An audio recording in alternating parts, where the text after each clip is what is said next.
خدا کی کاملیت کو ظاہر کرنا۔ روحانی کاملیت کو دریافت کرنے کے لیے ہمیں ایمان کے وسیلے سے فضل سے نجات ملنی چاہیے اور پھر زندگی میں ان خوبیوں کا مظاہرہ کرنا چاہیے جو خدا کی کاملیت کو ظاہر کرتی ہیں۔ میں ذکریہ امیر ہوں۔ یسوع گلیل کے علاقے میں ٹھہرا ہوا تھا، خاص طور پر گلیل کے ارد گرد ایک چھوٹے سے علاقے میں، ایک قصبہ جس کا نام کفر نحوم ہے، اور یسوع نے گلیل کے ارد گرد اور اس سے آگے کے علاقے میں منادی کرنا شروع کی، یہاں تک کہ جہاں تک آپ کہہ سکتے ہیں کانہ گلیل تک، اور اس کے پاس اپنا سر دھرنے کی کوئی مستقل جگہ نہیں تھی سوائے اس کے کہ شاید اس نے زبدی کے گھر میں وقت گزارا ہو جو یعقوب اور یوحنا کا باپ تھا، اور اس نے شاید پترس کی ساس کے گھر میں وقت گزارا ہو، کیونکہ اس کا گھر کفر نحوم میں عبادت خانوں کے بہت قریب تھا۔ عام میں سے جو لوگ اسرائیل کے دوروں پر گئے ہیں وہ جانتے ہیں کہ یہ عبادت خانہ سے صرف 100-200 گز کے فاصلے پر ہے، جہاں یسوع نے سچ میں کفر نحوم میں تعلیم دی، اور اس طرح اس علاقے میں اس کے بہت سے دوست تھے، اور یہ وہی جگہ ہے جہاں اس نے منادی کرنا شروع کی۔ اس کی مقبولیت بڑھنے لگی، خاص طور پر ان تمام معجزات کی وجہ سے جو اس نے کیے۔ علاقے بھر سے لوگ آتے تھے اور بہت زبردست بھیڑ ہوتی تھی، اور اس طرح یسوع ایک خاص طریقے سے ان آدمیوں میں منادی کرنا چاہتا تھا جنہیں اس نے چنا تھا۔ 12 شاگرد۔ میرے خیال میں اس وقت اور موقع پر اس نے شاید ان تمام 12 شاگردوں کو چنا ہوگا، شاید لاوی، بعد میں جس کا نام متی رکھا، جس نے یہ سب تحریر کیا، اس کو ابھی تک بلایا نہیں تھا۔ لیکن جب ان واقعات کی بات ہوتی ہے تو ترتیب لازمی طور پر بالکل ٹھیک نہیں ہوتی۔ بہت سے لوگ اس حوالے کی تشریح کرتے ہوئے یہ مانتے ہیں کہ ان تمام 12 آدمیوں کو پہلے ہی شاگردوں کے طور پر چنا جا چکا تھا، وہ ابھی تک رسول نہیں کہلائے تھے، اور یسوع ان میں منادی کرنا چاہتا تھا۔ تو ہم پہاڑی واز کے بارے میں یہ پڑھتے ہیں، متی 5 باب 1 اور 2 آیت۔ وہ اس بھیڑ کو دیکھ کر، اور اس وقت اور موقع پر شاید ہزاروں تھے جو اس کے پیچھے چل رہے تھے، ہجوم کی صورت میں اسے سننے کی کوشش کرتے کہ وہ کیا کہہ رہا تھا، کیونکہ وہ کافی عرصے سے اس علاقے میں منادی کر رہا تھا، لیکن اس خاص وقت پر وہ اس بھیڑ کو دیکھ کر پہاڑ پر چڑھ گیا۔ اب اگر آپ کبھی اسرائیل اور بحیرہ گلیل گئے ہیں تو آپ کو احساس ہوگا کہ یہ کوئی ویسا پہاڑ نہیں ہے جسے ہم پہاڑ کہتے ہیں، خاص طور پر کولوراڈو کے پہاڑ۔ یہ ایک بہت اونچی پہاڑی ہے، اور میرا یقین کریں یہ بہت اونچا ہے اور اوپر تک جانا مشکل ہے۔ میں اوپر سے نیچے تو آیا ہوں مگر میں کبھی بھی اوپر نہیں چڑھ پایا، لیکن یسوع اس خاص پہاڑی یا پہاڑ پر چڑھ گیا۔ غور کریں، ہم پڑھتے ہیں، اور جب بیٹھ گیا۔ اس حوالے میں کیا ہونے والا ہے اس کی تشریح کرنے میں میرے خیال میں یہ ایک کنجی ہے، اور شاید پتھروں کے درمیان بیٹھ گیا۔ ہم میں سے کچھ وہاں جا چکے ہیں، ہم ان پتھروں میں سے کچھ پر بیٹھ چکے ہیں جن پر یسوع مسیح بیٹھا تھا۔ تو اس کے شاگرد اس کے پاس آئے، اور وہ اپنی زبان کھول کر ان کو یوں تعلیم دینے لگا۔ اب اس خاص موقع پر مجھے یقین ہے کہ لفظ شاگرد شاید 12 رسولوں کے لیے استعمال ہوا ہے۔ وہ ہے، جیسا کہ میں نے کہا، وہ ابھی تک رسول نہیں کہلائے گئے۔ جب ہم متی رسول کی معرفت انجیل میں مزید آگے بڑھیں گے تو آپ کو وہ حوالہ مل جائے گا جہاں یہ لکھا ہے، اس نے اپنے 12 شاگردوں کو پاس بلایا اور ان میں سے 12 چن لیے اور ان کو رسول کا لقب دیا۔ اب یہ ایک ترتیب ہے، اس کا مطلب یہ نہیں کہ دوسرے لوگ وہاں جمع نہیں تھے، لیکن میرا خیال ہے کہ جب آپ اس واعظ یا اس پیغام یا ان تعلیمات کو پڑھیں گے تو آپ دیکھیں گے کہ وہ اپنے خیالات پیش کر رہا ہے۔ وہ ان 12 آدمیوں کو اپنی تعلیمات کی ہدایت کر رہا ہے تاکہ وہ انہیں منادی کے لیے تیار کرے، اور ان کا سامنا ایسے کاموں سے ہے جو ناقابل یقین ہے، اور آپ دیکھیں گے کہ وہ بار بار اس سے متصادم ہے جو اس نے ان آدمیوں کو اسرائیل میں مذہبی رہنماؤں کے ساتھ کرنے کے لیے بلایا ہے۔ فقیہ اور فریسی اور ان کا رویہ اور رسولوں کا طرز عمل ان رہنماؤں سے جو اسرائیل میں موجود تھے اور ان کی تمام منافقت سے کیسے متصادم ہونا چاہیے۔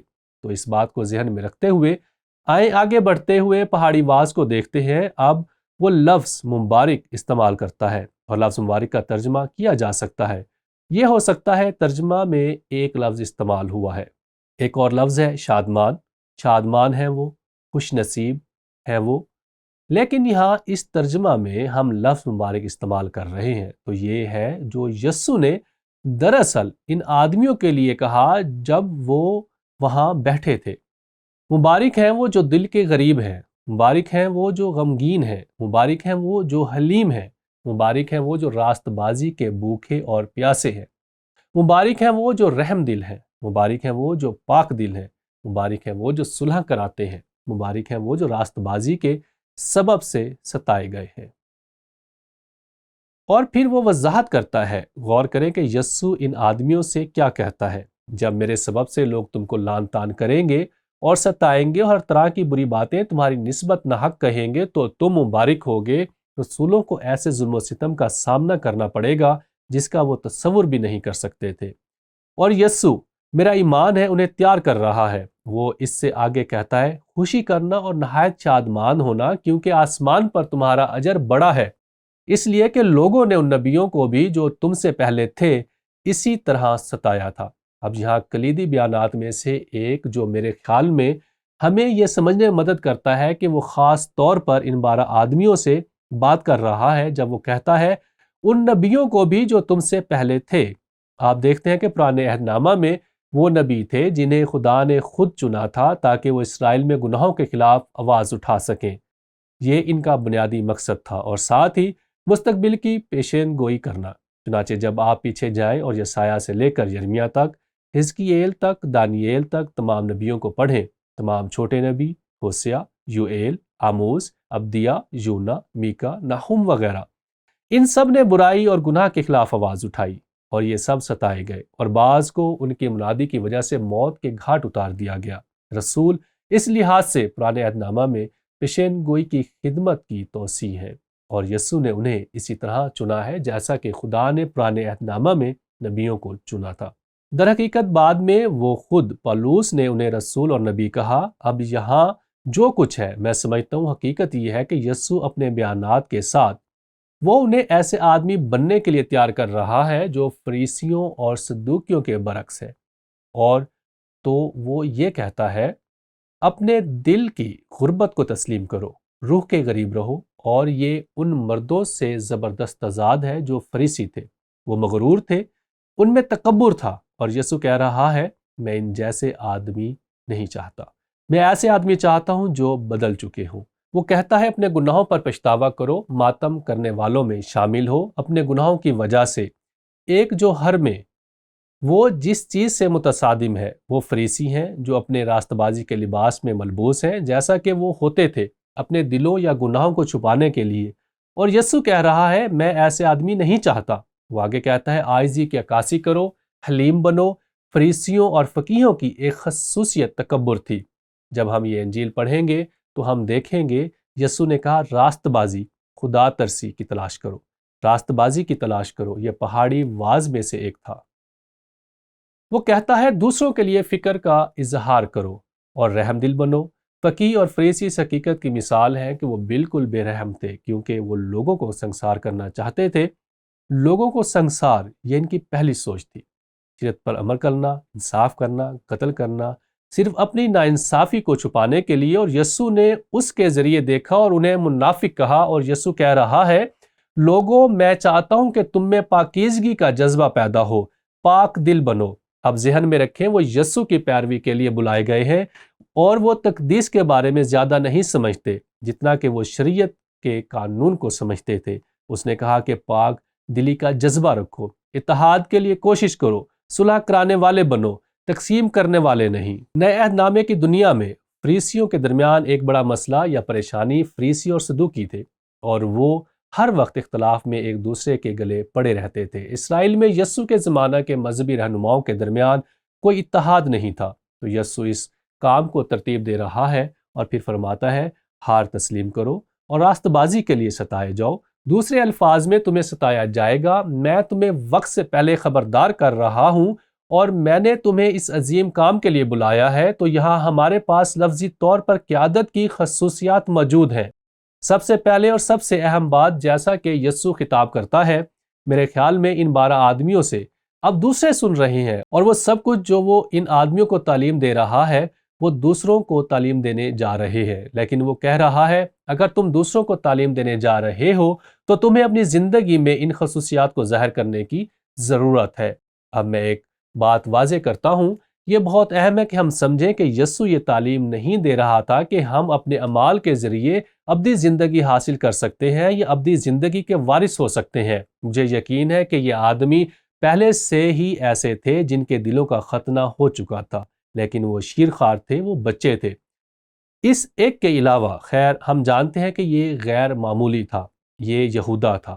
یہودا وہاں بیٹھا ہے، لیکن ہم جانتے ہیں کہ اس کے دل میں چور تھا، شاید توما، کیونکہ یاد رکھیں یسوع کے جی اٹھنے کے بعد اس نے کہا میں ایمان لاتا ہوں، اب میں ایمان لاتا ہوں۔ لیکن میرا یقین ہے کہ یسوع ان کو ایسے آدمیوں کے طور پر مخاطب کر رہا ہے جو ایمان سے راست باز ٹھہرائے گئے تھے، بالکل ان کے باپ ابراہم کی طرح۔